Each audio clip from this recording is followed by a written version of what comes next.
Alhamdulillah wassalatu wassalamu ala rasulillahi wa ala alihi wa sahbihi wa man tabi'ahum bi ihsanin ila yaumidin amma ba'd. Kaum muslimin rahimani wa rahimakumullah, khususnya keluarga besar Aneka Mesin yang semoga senantiasa diberi limpahan karunia dan kasih sayang Allah Subhanahu wa taala. Kembali kita lanjutkan pembahasan masih melanjutkan tentang namimah atau adu domba. Yahya ibn Abi Katsir rahimallahu ta'ala menyampaikan, yufsidun namamu fi sa'atin ma la yufsidus sahiru fi sahrin. Pelaku adu domba itu dalam 1 jam bisa membuat kerusakan yang lebih besar dibandingkan tukang sihir selama 1 bulan. Karena pelaku adu domba ini, apalagi adu domba zaman sekarang, ini dalam waktu 1 jam dia bisa bikin keributan dan kegaduhan yang luar biasa. Contoh dampak buruk adu domba, ada hikayat, ada cerita.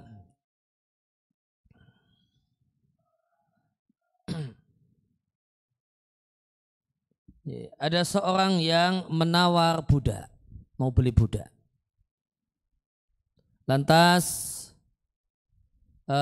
setelah faqala maulahu, maka yang punya atau yang mau beli budak mengatakan, aku berlepas diri kepadamu dari namimah dan bohong. Maka dia pun mengatakan, na'am, iya, engkau berlepas diri dari keduanya. Akhirnya beliau membeli budak itu. Jadi nampaknya calon pembeli ini mensyaratati pada budaknya, saya mau beli asalkan engkau adalah orang yang budak yang tidak suka namimah dan bohong. Dia mengatakan iya. Kemudian dibeli. Ternyata dia tukang namimah. Faja'ala yaqulu li maulahu. Maka setelah jadi milik tuannya yang baru, dia berkata kepada tuannya yang laki-laki, inna mra'ataka, sesungguhnya istrimu itu serong. Istrimu itu berzina. Wa taf'alu, dan dia melakukan begini dan begini ketika kamu pergi. Ini namimah dan bohong. Maka dia ngomong sama pemilik budak yang laki-laki, istrimu itu selingkuh, istrimu itu serong, istrimu itu zina, dia begini ketika engkau keluar rumah. Dan istrimu itu punya rencana mau membunuhmu. Kemudian dia berkata kepada tuannya yang perempuan, bahasanya suamimu ingin poligami. Ini bohong semua ini. Ingin poligami dan dia ingin yatasara. Dia ingin melakukan tasriyah. Tasriyah itu punya budak perempuan dan dikumpuli. Pengen budak perempuan dan dikumpuli.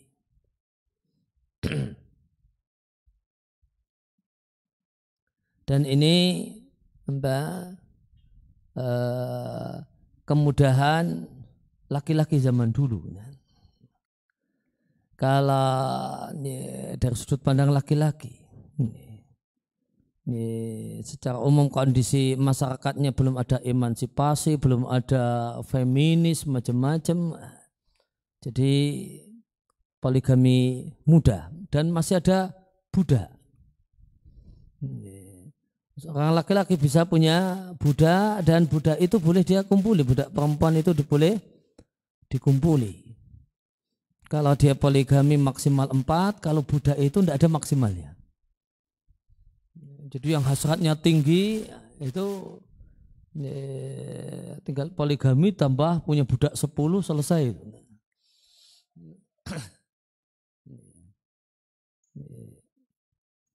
Namun derita laki-laki zaman ini budak tidak ada. Budak tidak ada. Kemudian yang punya hasrat tinggi, punya ini mau poligami sulitnya setengah mati gitu kan. Ditambah lagi ada emansipasi, ada kemudian feminis macam-macam yang menilai bahasanya poligami adalah penjajahan, adalah dan seterusnya.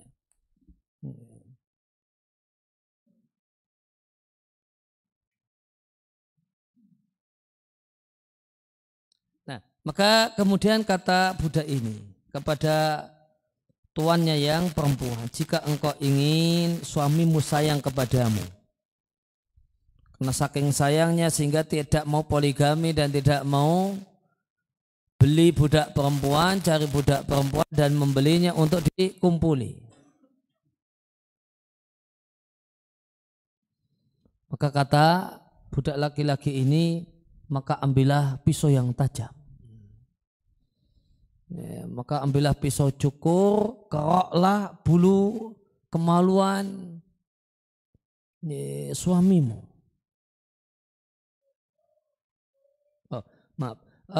Keroklah sya'ratan min halqi, bulu yang ada di lehernya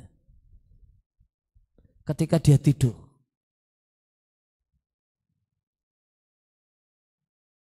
Kemudian si budak ini ngomong juga sama tuannya yang laki-laki. Istrimu berencana untuk membunuhmu ketika kamu tidur. Bayangkan. Ini adu domba yang luar biasa. Qal fadhahaba fatanawama laha. Maka sang suami itu pura-pura tidur untuk melihat apa yang mau dilakukan oleh istrinya. Betul. Datanglah istrinya dengan pisau cukur yang tajam.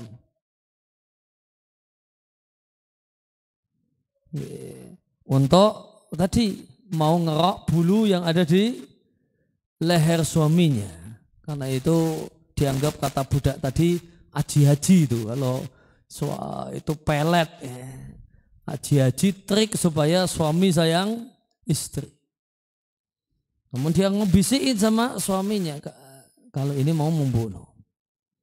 Maka perempuannya datang bawa pisau cukur untuk ngerok bulu yang ada di leher suaminya. Akhirnya karena suaminya cuma pura-pura tidur, dia tangkap tangan istrinya kemudian dia bunuh istrinya. Akhirnya datanglah keluarga istrinya, kemudian menyerang laki-laki ini dan membunuh si laki-laki. Maka ada 2 nyawa hilang, dan itu dampak dari namimah, adu domba. Dan itu modalnya cuma abab. Modalnya namimah dulu itu modalnya adalah cuma abab, cuma ngomong saja. Namun bahayanya luar biasa. 2 orang mati dalam waktu yang tidak lama gara-gara semacam ini.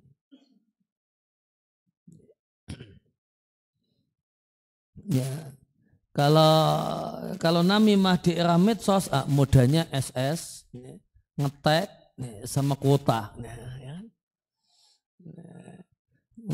nge-share dan forward, gitu kan. Ini ya, di-share ke siapa, bikin rame, bikin gaduh dan seterusnya. Ada nyawa melayang, suami istri hubungannya rusak, bahkan istri jadi korban, dibunuh dalam keadaan dua-duanya itu tidak ada yang punya maksud buruk asalnya. Tapi itulah rekayasa namam, tukang adu domba. Istrinya tidak ada maksud untuk membunuh suaminya. Suaminya juga sebenarnya tidak ada rencana untuk bunuh istrinya. Namun gara-gara provokasi ini, istrimu itu selingkuh, supaya kemudian dia bisa dengan selingkuhannya dia mau membunuh dirimu.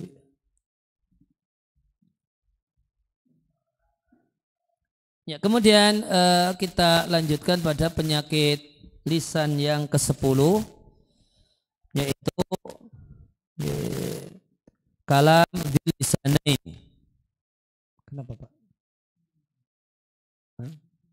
Kenapa mic-nya ini nggak stabil? Atau perlu ganti mic atau?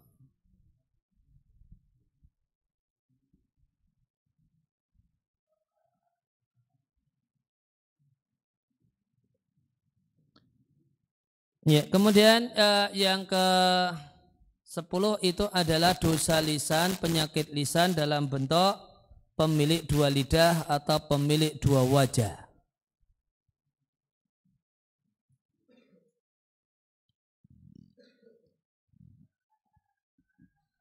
Apa yang dimaksud dengan pemilik dua wajah? Orang yang bolak-balik di antara dua orang yang bermusuhan.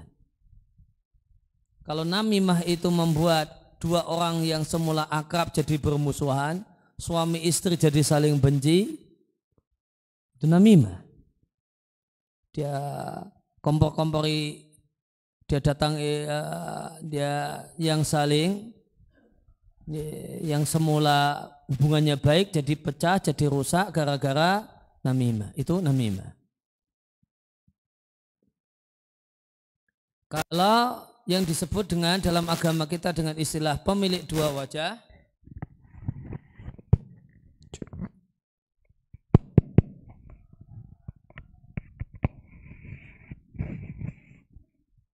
kalau pemilik dua wajah, dia adalah orang yang bolak-balik di antara dua orang yang bermusuhan. Kemudian dia misalnya A dan B. Omongan A tentang B dia sampaikan kepada B. Omongan B tentang A dia sampaikan kepada A.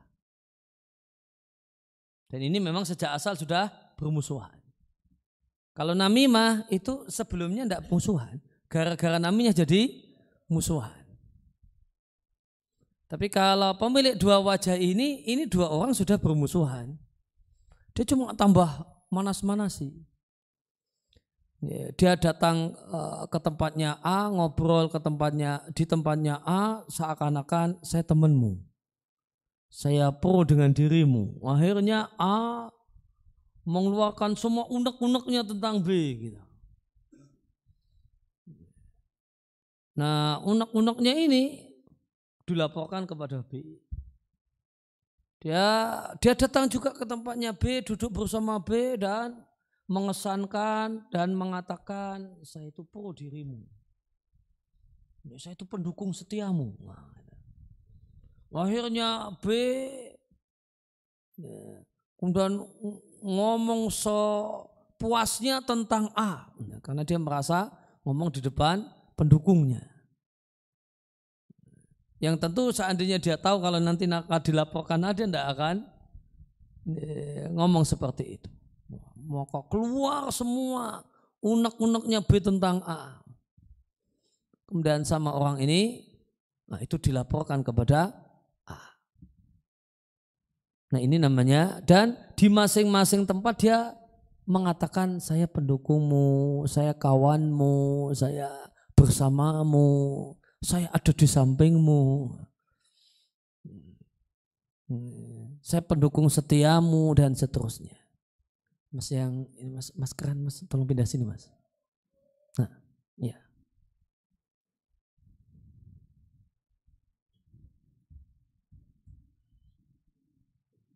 Nah itu namanya pemilik dua wajah. Agak mirip-mirip dengan namimah ya. Bedanya kalau namimah itu dua orang yang baik-baik jadi bermusuhan gara-gara namimah. Kalau pemilik dua wajah ini memang sudah tahu dua orang ini bermusuhan. Kemudian kalau orang yang namimah itu boleh jadi dia dapat info itu tanpa menjilat. Tanpa menjilat, dia duduk sama A, ya dia tidak ada ini, dia sekedar jadi mungkin ikut nimbrung, ikut duduk. Namun itu dia laporkan kepada yang dibicarakan adalah B, dia laporkan kepada B. Nah kalau pemilik dua wajah ini dia memang cari muka. Ketika di depannya A dia cari mukanya A. Ketika di depannya B dia cari mukanya B.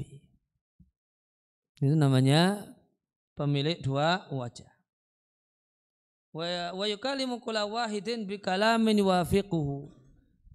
Di dua tempat itu dia ngobrol dengan perkataan-perkataan yang menunjukkan kalau dia setuju, sepakat, mendukung masing-masing. Wa ya'iduhu ayan surahu. Bahkan dia berjanji akan membelanya, menolongnya.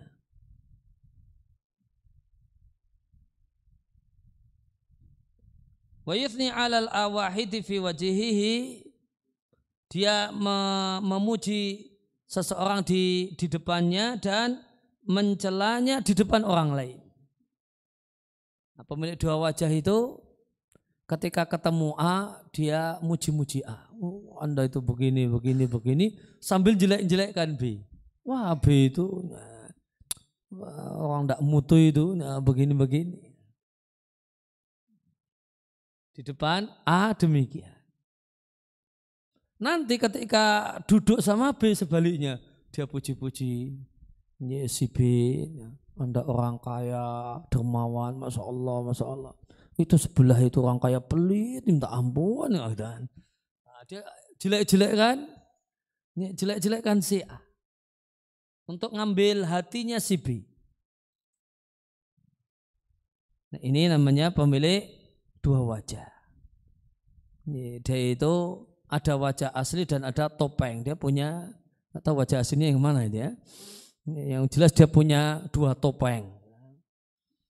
Nanti kalau ngobrol sama A, dia pakai topeng A. Kalau ngobrol sama B, dia pakai topeng B. Enggak tahu wajah aslinya yang mana ini ya.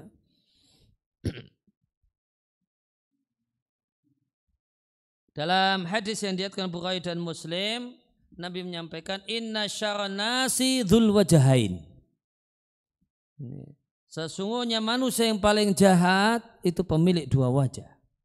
Alladzi ya'ti haula'i bi wajhin wa haula'i bi wajhin. Dia mendatangi A dengan satu wajah, dengan topeng A, dia datang kepada B dengan topeng B.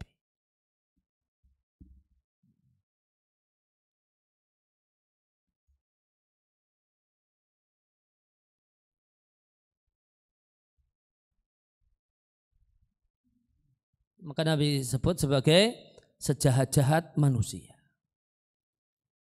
Dan boleh jadi dan pemilik dua wajah semacam ini ada di mana-mana. Ada di mana-mana. Dan ada di banyak dunia. Boleh jadi ada di dunia bisnis. Persaingan dua produk, persaingan dua perusahaan, persaingan ini. Maka dia ke sana dan ke sini. Boleh jadi itu ada boleh jadi itu ada juga di dunia dakwah. Ada persaingan meskipun tidak kentara, boleh jadi kalau mainnya cantik antara pendakwah A, pendakwah B. Nanti ada pemilik dua wajah itu. Yang datang ke A, yang datang ke B. Ya, boleh jadi ya ada di dunia politik. Ini caleg A sama caleg B, partai A sama partai B itu ada pemilik dua wajah itu. yang dia ke sana juga ke sini. Dari A dapat duit, dari B dapat duit. Pas kumpul sama A, jelek-jelekkan partai B. Ya, pas kumpul sama partai B, jelek-jelekkan partai A. Pemilik dua wajah itu ada di mana-mana. Maka hati-hati dan waspada dengan berbagi rahasia. Hati-hati kalau mengeluarkan unek-unek. Hati-hati kalau curhat apalagi berkenaan dengan orang lain. Tidak menutup kemungkinan ternyata kita mengeluarkan unek-unek sama pemilik dua wajah. Maka nanti akan terjadi hal yang sangat tidak diharapkan. Mungkin cuma sekedar mau curhat, mau mengeluapkan rasa unek-unek, loh kok jadi meledak. Jadi kemudian di masyarakat jadi ledakan.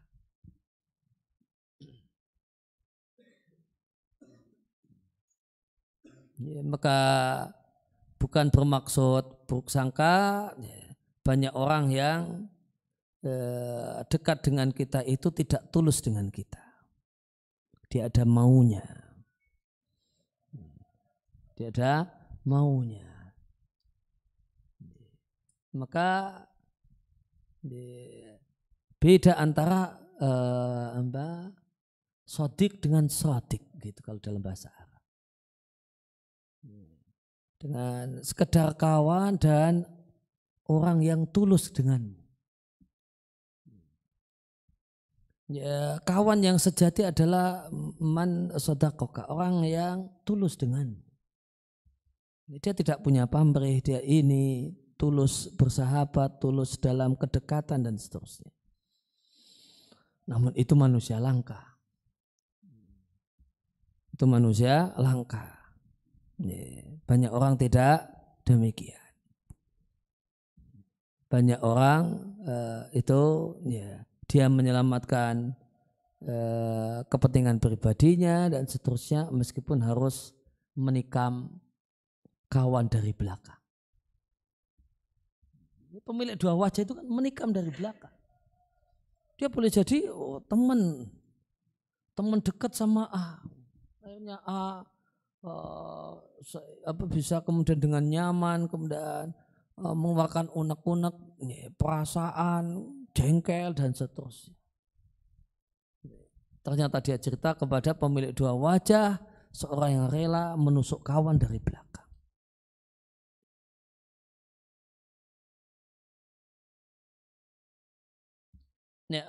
Di sini disampaikan bahasanya pemilik dua wajah ini satu hal yang sangat buruk. Nabi katakan dengan sejelek-jelek orang, namun ini perlu diketahui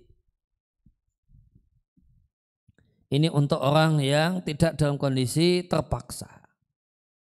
Adapun orang yang terpaksa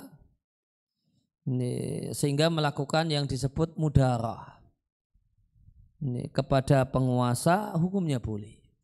Jadi ada yang mirip dengan pemilik dua wajah namun dibolehkan. Itu disebut dengan sebutan mudarah.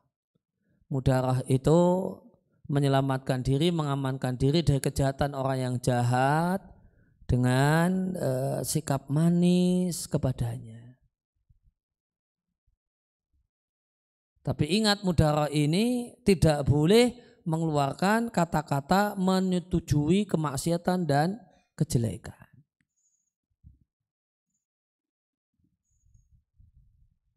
Jadi dia sekedar bertutur kata manis, senyum, macam-macam. Boleh jadi misalnya kita ada, kemudian kalau di sini tadi dicontohkan dengan penguasa. Penguasanya itu suka kemaksiatan, suka kejelekan. Maka kita bersikap manis kepadanya. Padahal sebenarnya kalau di posisi yang lain itu kita jengkel banget sama ini.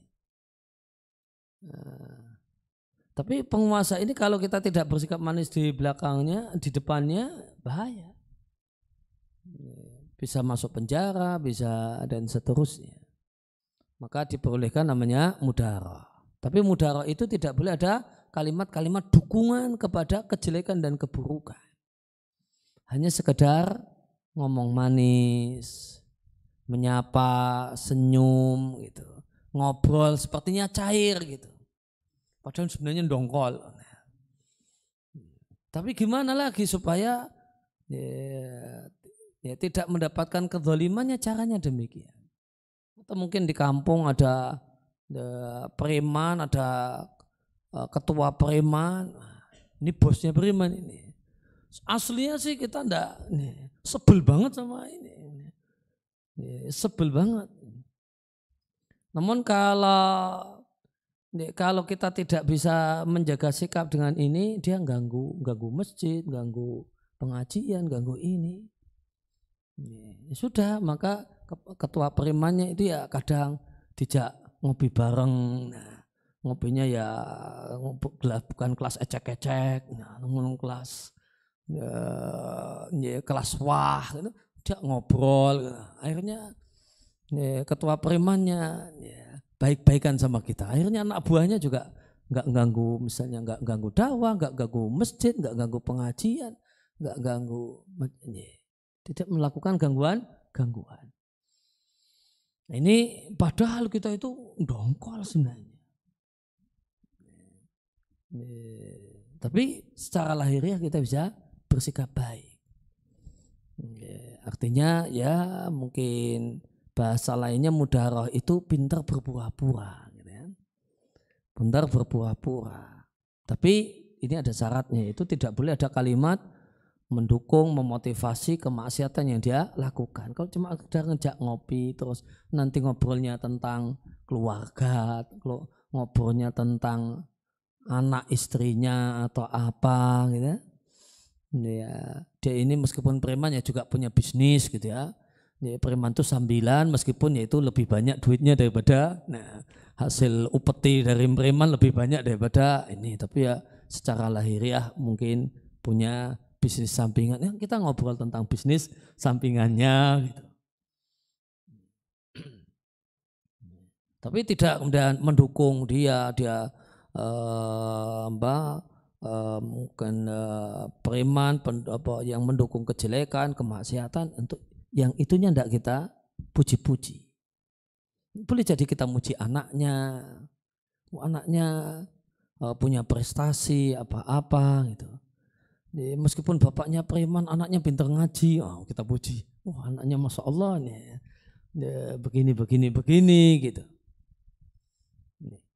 Ini mungkin agak-agak mirip dengan Dzul Wajahain, namun ini tidak tercela. Karena kalau kita tidak baiki orang ini, kita akan dapat banyak hambatan.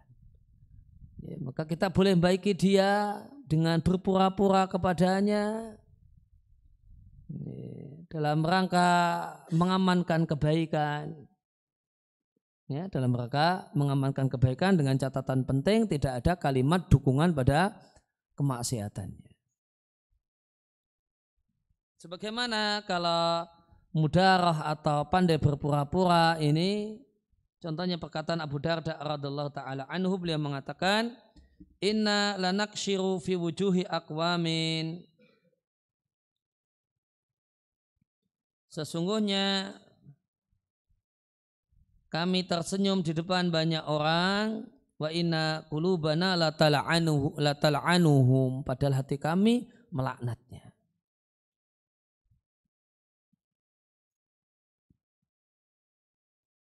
Maka ini bukan, perkataan Abu Darda ini bukan bagian dari pemilik dua wajah. Nah, ini ada tujuan pengamanan. Dan jika seorang itu mampu untuk tidak menampakkan, mencocokinya, maka tidak boleh baginya mengeluarkan kata-kata dan sikap yang menunjukkan hal itu.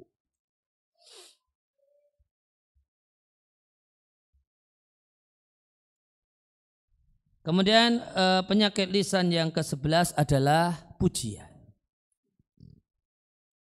pujian ini punya dampak negatif, ada dampak negatif berkenaan dengan orang yang memuji dan ada dampak negatif berkaitan dengan orang yang dipuji.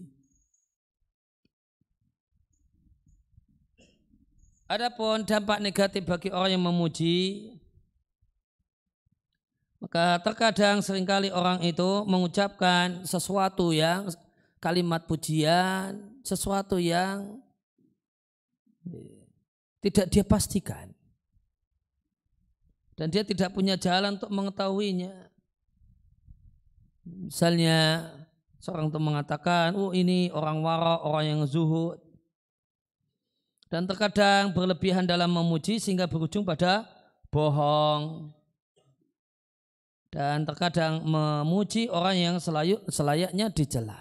Ini bahaya memuji bagi orang yang memuji. Terkadang memuji dengan dasar kira-kira. Dasar kira-kira, satu hal yang belum dia pastikan. Dan ini tidak pujian yang tercela semacam ini ada di mana-mana. Boleh jadi kita misalnya memuji seorang ustadz, kita katakan Masya Allah dia seorang yang sangat berilmu. Dari mana tahu sangat berilmu? Dia ini pakar fikih, dia pakar ini tafsir. Padahal sebelum dia pastikan. Ini pujian berlebihan. Atau kemudian atau kemudian nyata-nyata pujiannya itu bohong. Atau tadi yang ketiga, memuji orang yang seharusnya dicela. Terdapat dalam sebuah hadis yang diriwayatkan oleh Baihaqi dalam Syu'abul Iman, innallaha yaghdabu idza mudihal fasiqu. Sehingga Allah marah jika orang fasik dipuji-puji. Al-Hasan Al-Basri mengatakan, siapa yang mendoakan penguasa yang zalim supaya awet kekuasaannya, faqad ahaba ayu sallaha, maka sungguh dia suka jika Allah didurhakai. Kemudian yang kedua, pihak yang dipuji. Dampak buruk pujian bagi orang yang dipuji adalah menumbuhkan kesombongan atau ujub. Dan keduanya, kesombongan dan ujub itu satu hal yang membinasakan. Ini terutama pujian di depan orangnya. Itu bisa banyak orang itu terbang ketika dapat pujian. Gara-gara dia terbang karena pujian, maka timbul ujub dan sombong. Oleh karena itu Nabi SAW tatkala mendengar ada seorang yang memuji kawannya, Nabi katakan, celaka engkau penggal leher kawanmu sendiri. Artinya pujian itu sangat berbahaya bagi orang yang dipuji. Sehingga memuji orang lain di hadapannya itu bagaikan memenggal lehernya.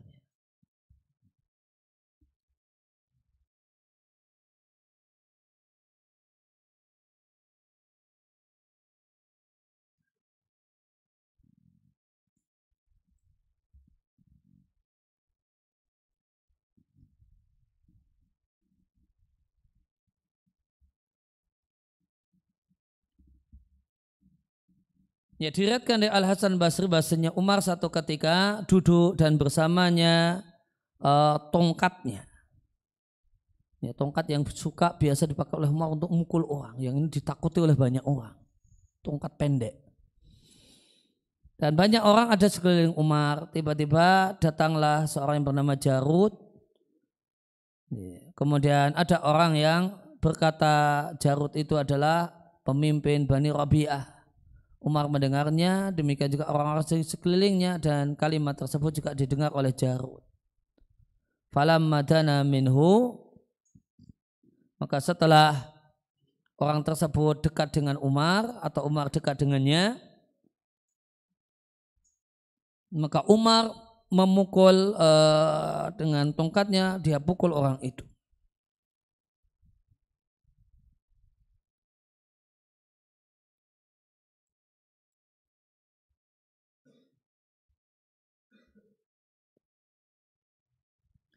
Kemudian orang yang dipukul mengatakan, "Mali walaka ya Amirul Mukminin?" Ada apa wahai Amirul Mukminin? Kenapa saya dipukul?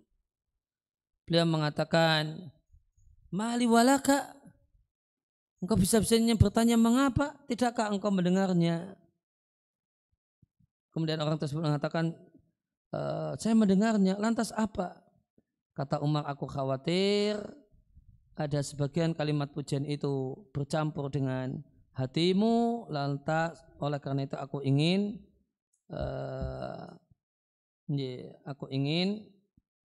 merendahkanmu agar engkau tidak tertipu dan sombong. Maka ada orang yang dipuji oleh orang lain, sama Umar orang yang dipuji itu malah dipukuli. Katakan ya supaya kamu tidak sombong.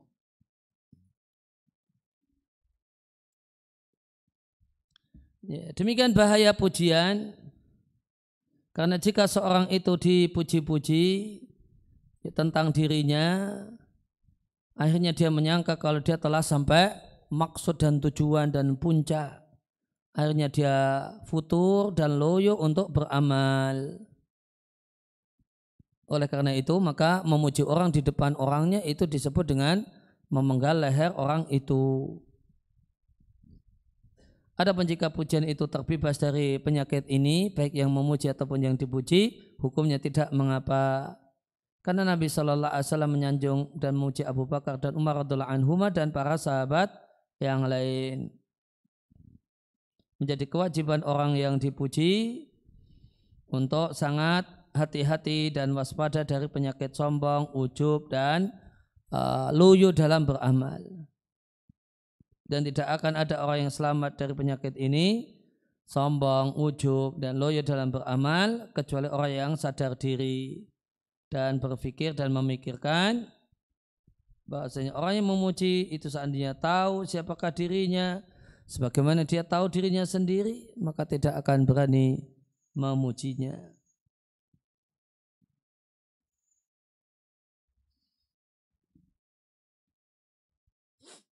Ya, oleh karena itu diriwayatkan adalah seorang saleh yang mendapatkan pujian, maka beliau respon dengan doa, ya Allah, sesungguhnya mereka tidak mengenaliku, sedangkan engkau lah yang betul-betul kenal denganku.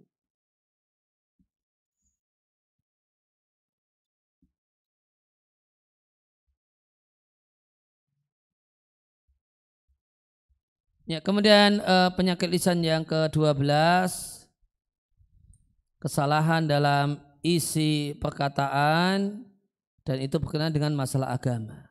Terlebih lagi berkaitan dengan masalah Allah Subhanahu wa taala.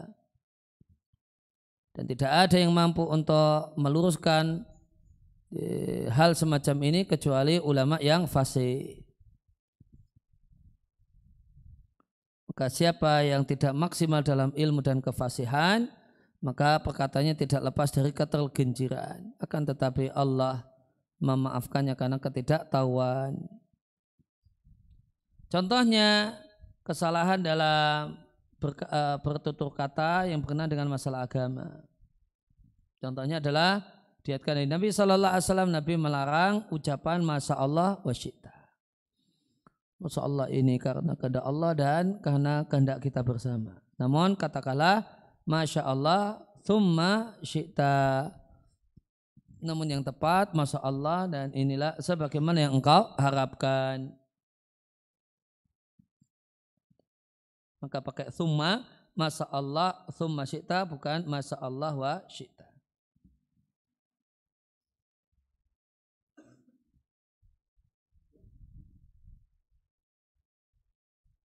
Kemudian demikian juga sabda Nabi alaihi salatu wassalam, janganlah kalian mengatakan pada budaknya abdi sama amati. Karena semua kalian adalah abdinya Allah, semua perempuan adalah imaknya Allah. Akan tapi ucapkanlah gulami wa jariyati. Ya. Maka bujanganku atau wajariyati dan gadisku.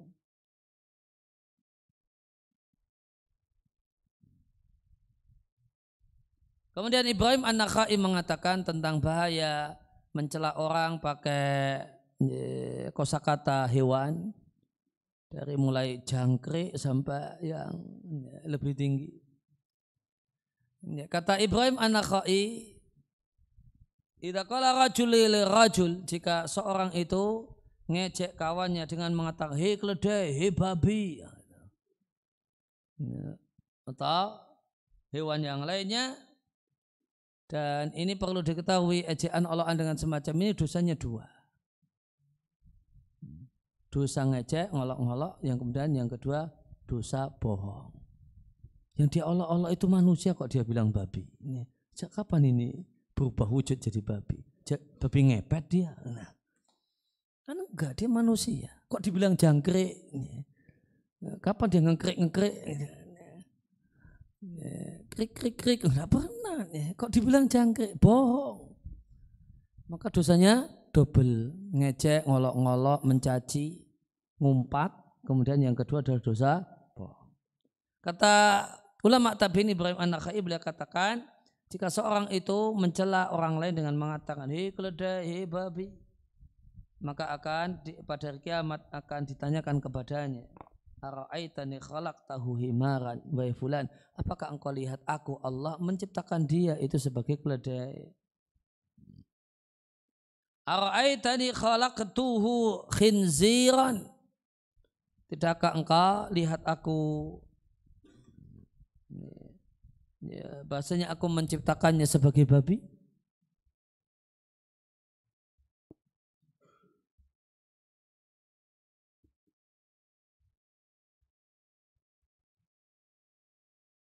Ya, maka ini contoh yang sejumlah penyakit lisan. Penyakit lisan itu sangat banyak. Dan siapa yang merenungkan apa yang disampaikan di pembahasan ini tentang bahaya lisan, maka akan tahu dan yakin seorang yang melepas lisannya tanpa kendali tidak akan selamat. Dan pada saat itu kita bisa menyadari rahasia sabda Nabi Sallallahu Alaihi Wasallam, man somata naja, siapa yang diam selamat. Karena berbagai macam penyakit lisan ini adalah jurang dan bencana.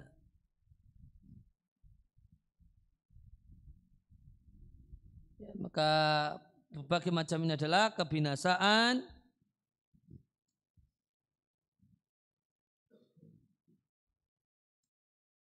Wa in sakata salima, dan siapa yang suka diam maka dia selamat. Ya, demikian yang atau kalian tinggal dikit. Ya, atau bisa kita demikian juga bisa kita tambahkan sebagai, atau ya masih berkenaan dengan poin yang ke-12, kesalahan dalam konten perkataan berkenaan dengan masalah agama. Ada di antara penyakit orang awam bertanya tentang sifat Allah Subhanahu wa taala, gimana bentuknya. Ya, maka ini membahas sesuatu yang di luar kemampuan kita. Allah punya tangan, bentuk tangan Allah kayak apa? Allah punya wajah, wajahnya seperti apa?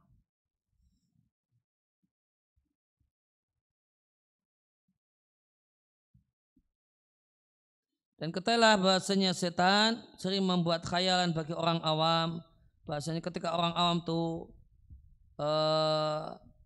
sibuk dengan ilmu,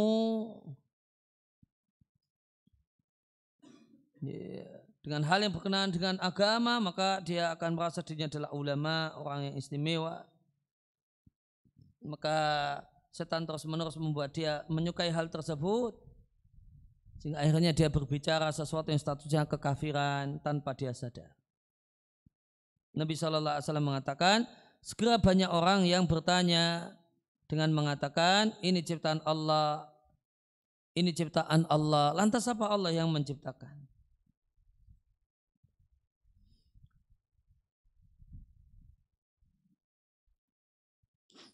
Oleh karena itu pertanyaan orang awam tentang ilmu yang dalam-dalam ini penyakit berbahaya. Dan mereka membahas tentang makna sifat, ini satu hal yang merusak dan tidak memperbaiki. Karena kewajiban orang awam demikian juga semua kita adalah pasrah. Dan yang lebih penting bagi orang awam mengimani apa ada dalam Al-Quran, kemudian pasrah dengan apa yang diajarkan oleh Nabi Rasul Sallallahu Alaihi Wasallam tanpa ini dan itu. Kemudian sibuk dengan ibadah, kemudian sibuk dengan mencari ilmu tentang syariat dan rahasia-rahasianya.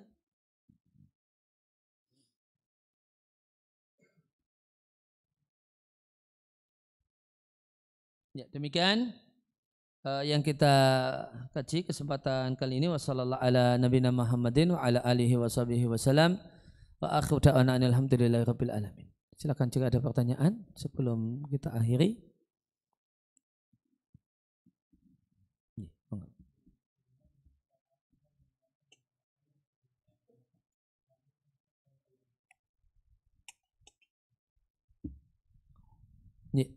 Kalau banyak orang atau orang awam yang mengatakan Allah ada di mana-mana, pertama ini latah, ikut-ikutan saja. Kemudian yang kedua, ya tidak ada dari mereka yang meyakini artinya zat Allah ada di mana-mana. Maksudnya Allah itu ada di mana-mana. Allah melihat kita, Allah mengetahui gerak-gerik kita, Allah dengar semua ucapan kita dan seterusnya. Namun redaksinya tentu bermasalah, wajib diperbaiki dan dikoreksi. Ada yang lain? Ya, jika tidak maka kita akhiri dengan kafaratul majlis. Subhanakallahumma wa bihamdika asyhadu an la ilaha illa anta astaghfiruka wa atubu ilaik. Nah.